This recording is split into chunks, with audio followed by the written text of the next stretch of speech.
Hello folks and welcome to my Let's Mix video series for the song Cage that was used for my recent mixing contest. And yeah, I said I wanted to do it myself just to show you how I would approach it and see where we go. And yeah, it's your time, I guess, to bash my mix. But first of all, please just know, for a video series I need to make quicker moves. I cannot spend as much time on little details and whatnot, so this will definitely not turn out as good as my original mix for the album. So you know, always take what you're about to listen in here with a grain of salt. However, I still hope that I can give you a couple of pointers, and I hope that you can learn something from this whole mixing theories. So let's get right in. First thing first, what you see here, I just inserted the tracks. These are the same tracks that you had, and I didn't do anything else. Well, color coding the tracks a little bit. Over here are drums in blue and bass in dark red, and then guitars and more guitars and special effects and vocals. That's it. Now, when we start out, we notice we do not have any guitar tones. So let's take care of that at first. So here we have the main guitar tracks. Let's bust those two together. And let's pan them hard left and right. And let's call this bus, main rhythm.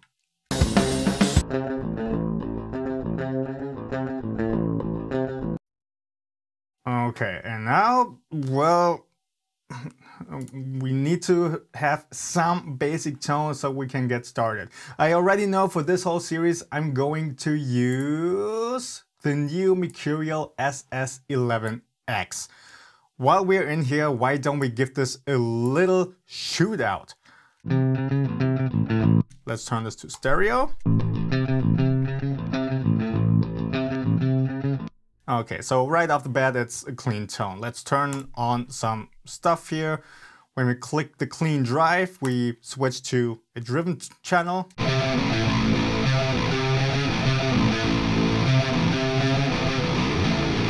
And right off the bat, it just sounds great. And with this button, we can switch between this crunchy channel or a lead channel.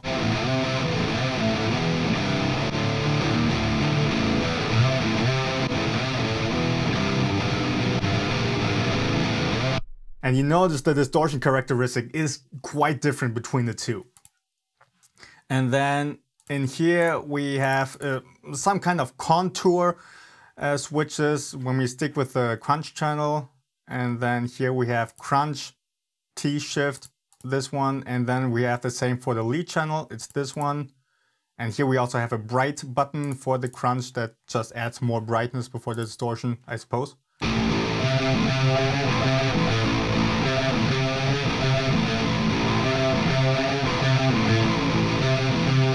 You notice it's pushing more mids into the tone. And this is kind of my new favorite thing right here. It really doesn't take a whole lot to get a really great sound right out the box. And still you have a lot of tweaking capabilities. You can get different distortion characteristics, different kind of tones. And and you cannot go wrong with this one. This right here, that is a good price to performance ratio. And then here in the cap section, we have a whole bunch of different impulse responses this time around. So they left out the cap simulator Mercuriall usually uses in their amp simulators. But what's cool about this is they have impulses from a whole bunch of different studios. So you really get quite some tonal variety in here. That's just really well thought through. Usually when an amp simulator comes with a pack of cabinet impulses, they all have the same kind of vibe. You just notice they're all done in the same studio or by the same people. But here you get very different sounds. For example, this first one is here by Norton Studio. This is already kind of my favorite, this first impulse response. Now let's switch, for example, wait, there was one here, the cyclone. That one sounds incredibly genty when you really try it out.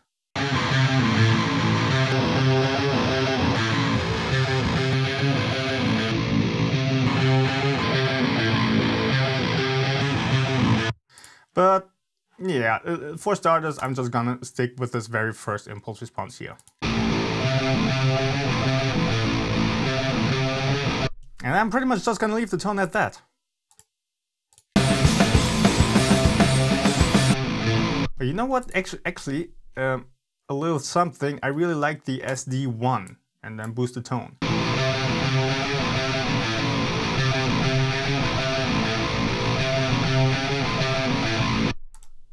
Okay, because this SD1 doesn't have as much grit in it as the Tube Screamer. Even when we turn down the drive on the Tube Screamer, it still adds some distortion of its own. The SD1 not as much, and it also doesn't scoop out the low end as much, so the tone stays a little bit meatier. And I personally quite like that, and it's actually very fitting for this song.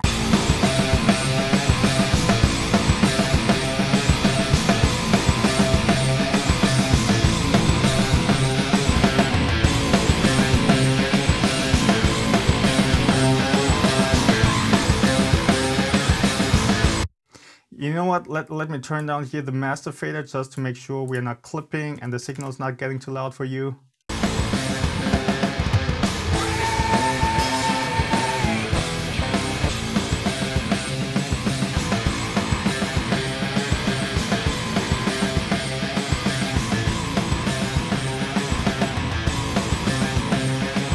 This one actually also sits pretty nice in the mix. You know what, I'm actually going to stick with this impulse response right here.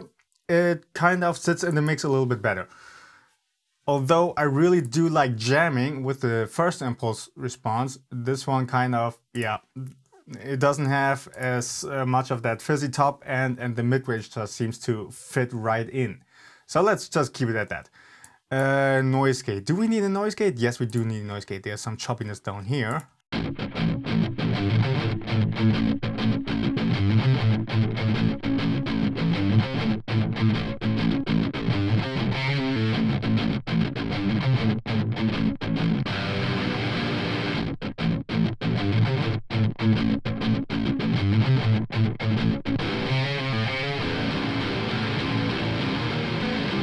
And of course, setting up a noise gate, we want to make sure we don't cut out any things that shouldn't be cut out. Like here. You know what? Let's automate this noise gate. Let's call this main rhythm. And I wanted to turn on just in the verse, just to be sure.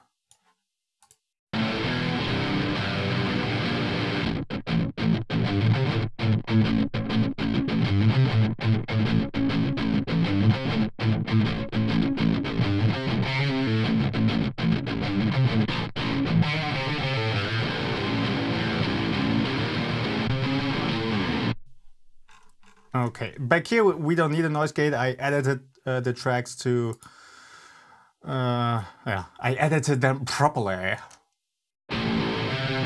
Okay, good, then let's leave it at that. Now, if we wanted to, we could go to setup and also change the preamp tubes and switch between model A and model B, and also here we got oversampling. Let's just leave it at 2 for now. When you want to record using Mercuriall plugins, then make sure you turn off the oversampling, because it can get quite a bit CPU heavy. Then when I dial in all the tones, I will actually bounce the tracks with maxed out oversampling. So yeah, it's all fixed and good. Okay, that's that. Now let's go to the second guitar tracks. So here, let's just do the same thing. Let's bust them together.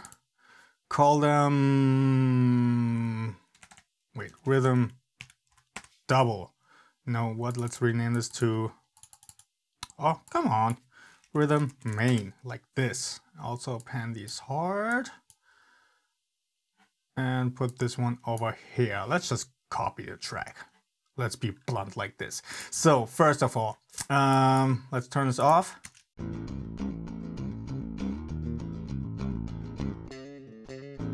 You notice these guitar DIs sound quite different from the main ones, and they are also lower in volume. That's because I used a single coil configuration on my guitar for this. So this sounds very much scooped, and we want to watch out with our tone now. When we just distort this, all the low end will create a lot of honky and muddy mid-range in that area where the DIs are actually scooped out.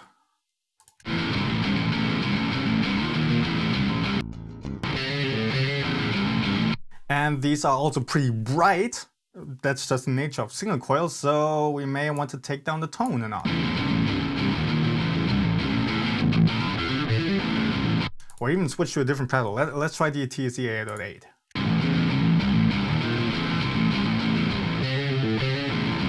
And when we turn up the tone too much, listen what happens to the pick attack. You have this clear, distinct chang chang chaka chang chang. We want to watch out if that really sounds good or not.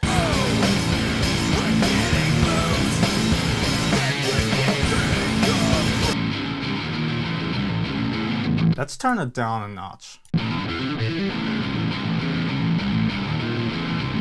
And we also want to turn down here the low end.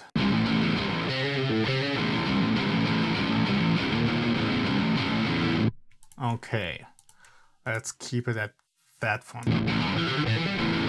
Now what we could do is use a different impulse response here just to get a little bit of separation between the two tracks so they don't clash too much and so that the frequencies they have in common don't build up too much.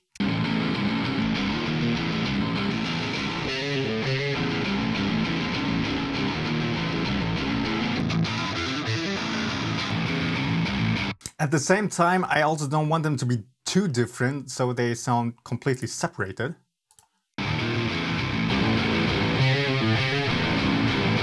Let's lower these tune volumes just so we don't bash out our ears.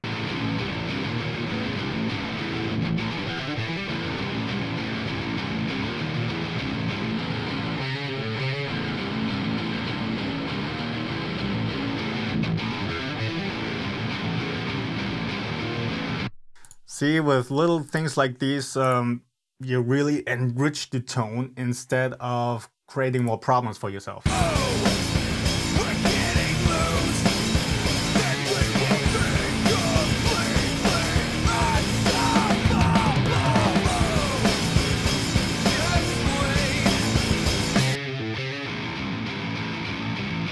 Okay, and right away I also want to put an EQ in here and get control of that constant white noise you hear in the mid-range.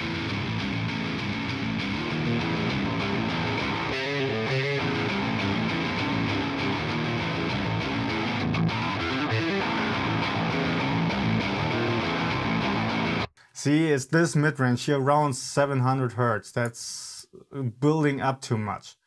That's kind of the region that's scooped out naturally in the DIs, and the low end below that, getting distorted, creates this constant white noise in that mid-range. That's not really pleasing.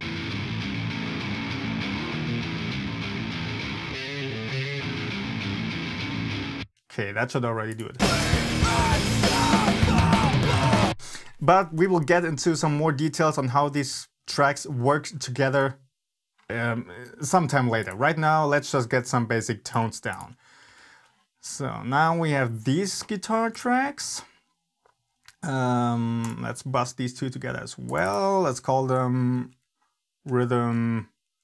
I don't know, these are kind of, let's call them rhythm leads because they kind of introduce more of a top range melody. Now let's get this in here. Oh, let's use this one here.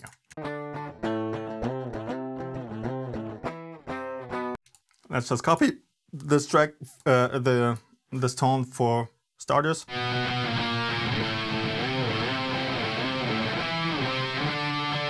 Here too, I don't really want to use exactly the same tone.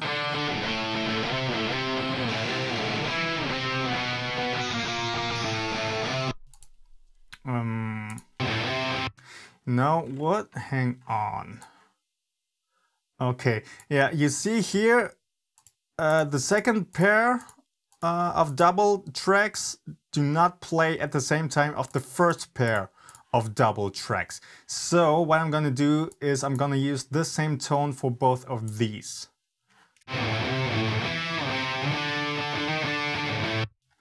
Okay, so since they never play at the same time, they are not going to make any problems with frequencies building up too much. So let's just do it like this.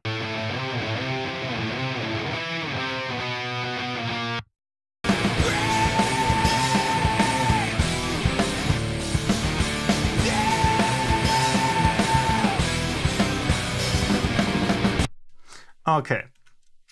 Okay, just something basic. Now, well, we could say, I don't want these guitars panned hard right and hard left. What we could do now is just take the plugin and load it onto both of these tracks and then pan them differently. Or we could just take something like the, wait, where is it? Binaural pan, I think it was. No, not the binaural pan, the dual pan. See, and now here we can just take in the left and right channel and it will do the same thing.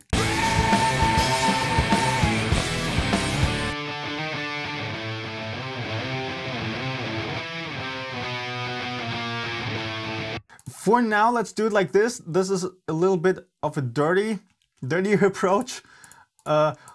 Later on, when I need to bounce the tracks, I will load the plugin onto each individual track to make all of that work properly. Now, lead tone. We have that back here. So. For starters, let's just copy this again. And this also, I want to dial in a little bit differently. Right off the bat, what I know is I want to switch to the lead channel. And perhaps also turn on the mid-range boost.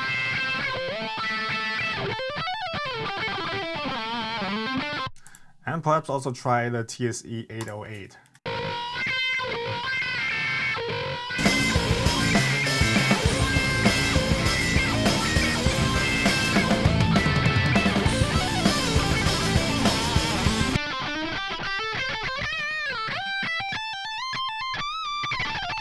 And also a little bit of a different sounding impulse. Again, I don't want my rhythm tracks and other rhythm tracks or the lead tracks to sound too similar. Otherwise, they will have a tough time standing apart. At the same time, you don't want them to be too different. So there's really this kind of balance act.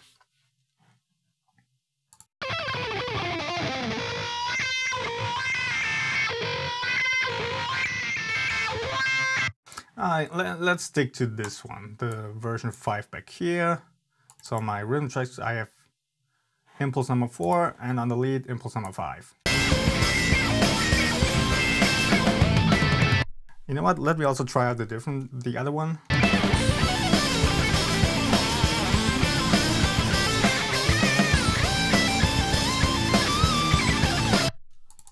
Hang on, which one did I have here? Version 6. Okay, let's go back to the lead.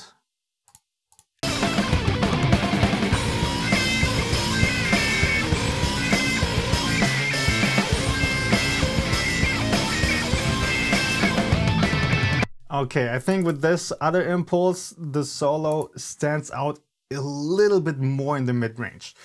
So let's stick to this one. Okay, now in here, I can barely see this one. Okay, so let's go to the clean. Let me turn off the fader again, just so we hear it a little bit better. Here, of course, clean.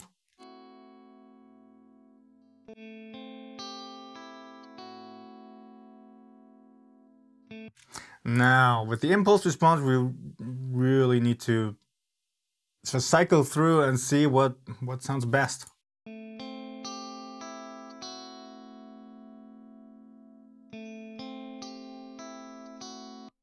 Wait, let me just get something like this.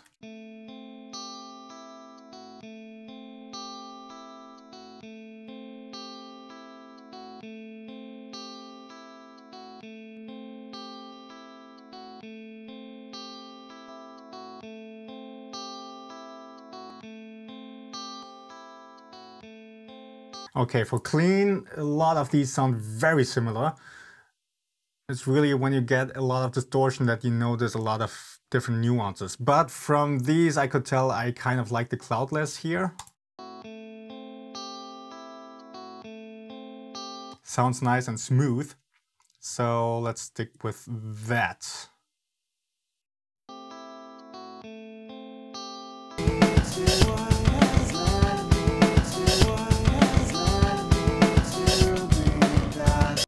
Okay, and now here this fuzz tone.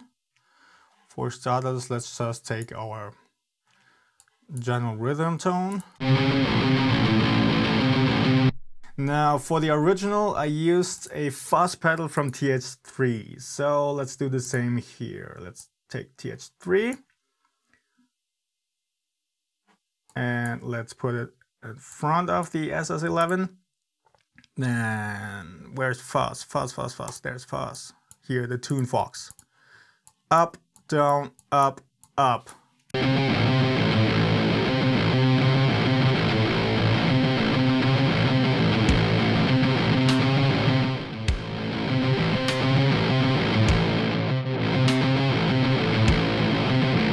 Sounds nasty like crazy. Oh my goodness, I love that. Now with these single notes, that tone sounds very strong and it has a lot of push in it, but you can't use it for your general rhythm tones because it's just way too nasty. It doesn't really work. Okay, and I think there we have our general tones down.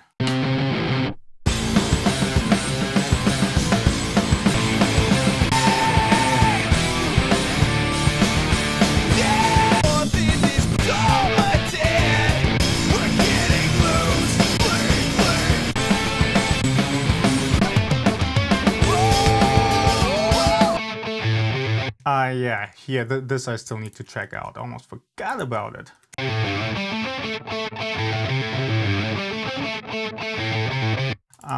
Here I also need to automate my noise gate.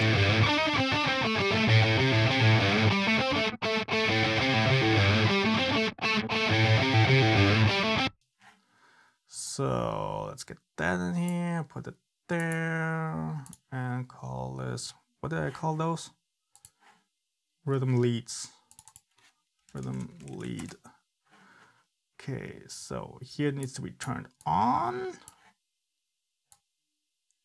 Then back here, turned off.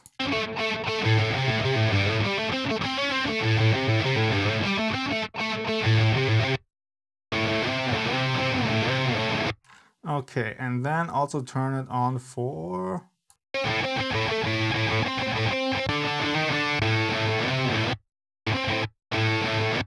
yeah, back here.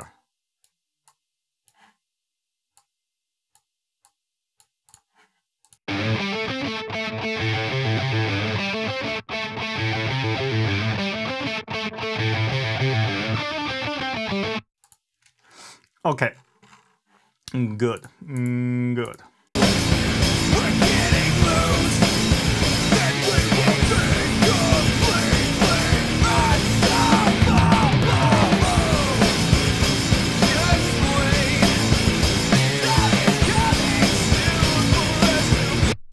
Okay, and now I'm going to bounce these tracks.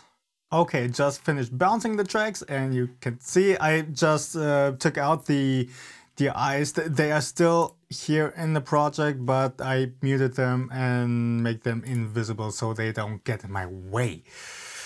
Okay.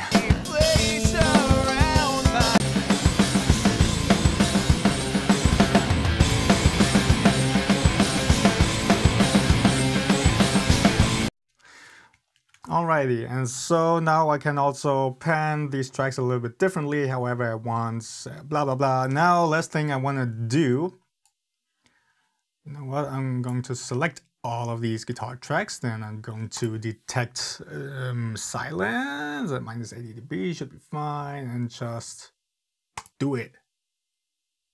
Booyah. Now it's all a little bit easier on the eyes.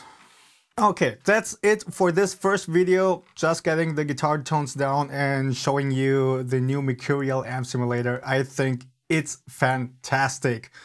So there's definitely something that you cannot go wrong with. So I shall see you next time when we go on with some further mixing stuff.